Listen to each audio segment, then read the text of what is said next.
The honourable member for Central Okanagan, Similkin in Nicola. Madam Speaker, after 9 years of this NDP Liberal government, finding an affordable rental is only getting harder. Despite their record spending, a new report says that rents in Canada increased 9.3% annually in April. It's gotten so bad that people seeking an affordable rental, their only choice, Madam Speaker, is to laugh or cry.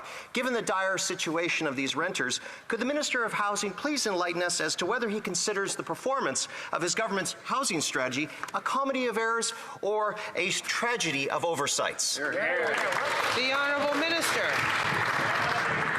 Madam Speaker, if my honourable friend is interested in a tragedy of oversights, I would direct him to the plan put forward by his leader when it comes to housing, which doesn't advance a single measure designed to help renters with the cost of living.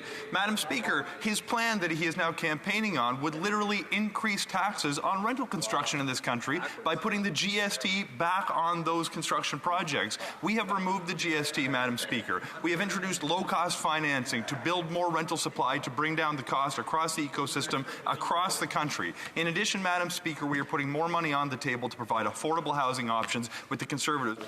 The honourable member for Central Okanagan, Similkin in Nicola. A lot of that spending doesn't kick in until after the next election, so I don't think that promise is worth the paper the minister is written on. This week, the Bank of Canada warned, and I quote, higher debt servicing costs reduce a household's financial flexibility, making them more financially vulnerable if their income declines or they face an unexpected material expense, end quote. Considering the Prime Minister has doubled our debt and has borrowed more money than all Canadian Prime Ministers combined, could he please explain how this warning does not equally apply to his government? The honourable minister.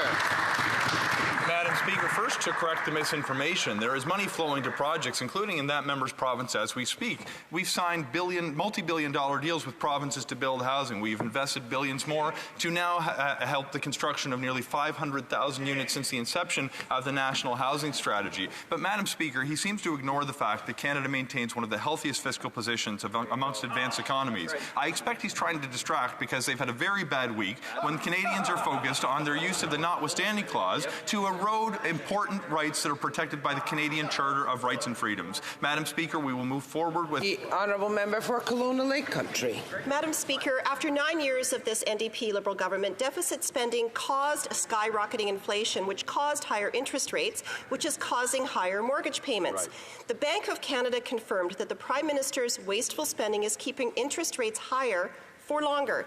Now the Bank of Canada is warning, when compared with origination, that the average median mortgage payment will rise more than 20% in 2025 and 30% in 2026. Families can't afford this. Will this government stop their deficit spending so families can keep their homes? The Honourable Parliamentary Secretary.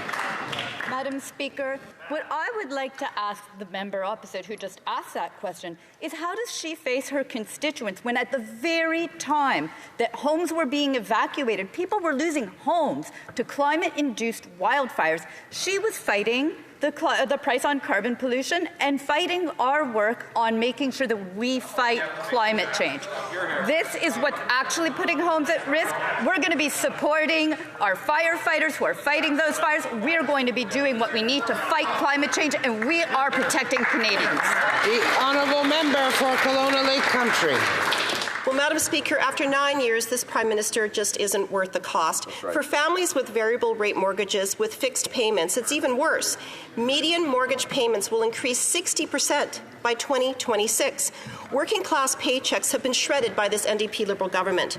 Common sense Conservatives would bring in a dollar-for-dollar law to fund $1 of savings for every new dollar spent. This is how families run their households.